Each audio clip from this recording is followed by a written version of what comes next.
welcome to Basketball Talk Pro. My name is Ron Ekker. Last night I sat and watched a couple of college games. I didn't study them. I didn't have the time. I knew I wouldn't be only able to watch for a certain length of time. Actually, I was able to watch two games, probably about a half of each one. And they were Division I games, not at the level of the Dukes, the North Carolinas, and the Syracuses, but still Division I teams that, the schools they represented had spent a lot of money giving them a as close to a good working situation. There were crowds in both games. But what I saw disturbed me, and I want to talk to you about it because maybe some of the things I have said you could take in a way that I didn't mean them. Both of these games were played at a pace that was very fast, faster than the players could handle, much faster. The speed, they tried to do everything, not necessarily on the fast break, but in every other aspect of the game. Both teams used some kind of press, which speeds things up if you let it. And having been a person that has pressed, I can tell you that you may be trying to speed up your opponents. You have to be very careful that you don't do the same thing to yourself, playing out of control. And this is what I witnessed in both games. People coming down on the fast break, or not even on the fast break, and just recklessly passing and shooting. The shots that were taken because of the speed were just didn't have any sense to them. I never saw so many balls hit the back of the rim and bounce all over, but no one seemed to care. They just kept shooting up shots because they felt like it, rather than shooting shots that were uncontested, even though it may have taken a little bit more time. The speed, the pace was just out of control. I felt sorry for the players, though they probably thought it was fun because they could shoot anytime they wanted to, regardless of the shot, and make passes that had no sense to them. They would catch a ball and almost immediately pass it. And most of those passes were around the outside. They weren't passes that penetrated the defense. And by that fast passing, catching, passing, swinging, they were missing players that were wide open in the middle for very good shots. The pace and the rhythm to me is how you play when you're not in transition. The movement that is comfortable, so that passes are good, shots are good, but there wasn't that in these two games. The speed created recklessness instead of control. You must have a pace that the players can stay in control and have comfort. In these two games, there was none of that. Passing errors were almost ridiculous. It almost made you want to laugh, like watching a speeded up movie. One time, 2 possessions in a row, they threw the ball to the same man, and he both times threw it completely out of bounds. Now he said, you know, he complained to the officials that it had been deflected. I did not see that, and the officials did not either. There was nobody even close to where he was throwing the balls, but he was getting rid of it fast. That seemed to be the option. The bench management of the coaches was exactly the same.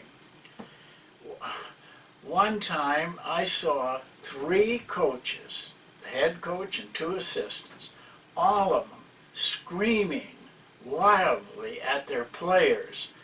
How in the world could the players operate in control in that type of an environment? It was mad. It was wild. And, you know, the camera would zoom in on these teams at timeouts. And the timeouts were the same way. The head coach talking, assistants trying to talk. Gosh, I thought there were people coming out of the stands down there telling players what they should be doing. Bench management, I guess we should take a special session on it. Bench management is very important. How you handle yourself. You cannot be under control as a coach, just screaming and running and completely out of control. Now, I'm not saying you just sit calmly. Some people do that. You know, Phil Jackson's a great example. John Wooden was a great example. And a lot of coaches that are coaching right now in Division I in college and in the NBA have themselves under control. So I'm not saying this to everybody, that everybody is doing this. I don't think they are. But as I sat there and watched, I thought as I talked to you that I hoped that you weren't doing, you know, the same thing. So I wanted to bring this up as quickly as possible. Sometimes I use the word attack after a fast break. And I use that word sometimes on breakdowns because the defense is not set. But I'm not talking about a reckless, fast attack. In fact, I'm talking about something completely different, and I want to make that clear so that you don't get the wrong idea from what I'm saying. Actually, the attack that I envision is very controlled, but continuous, consistent, under control. So when a shot is available, it's a good shot. And when passing is important, it's the right pass. In fact, I have a rule in monk offense and in our set offenses that when you catch the ball, if you don't have a shot and you don't have a drive, then I want you to hold the ball for 3 seconds. I count it out.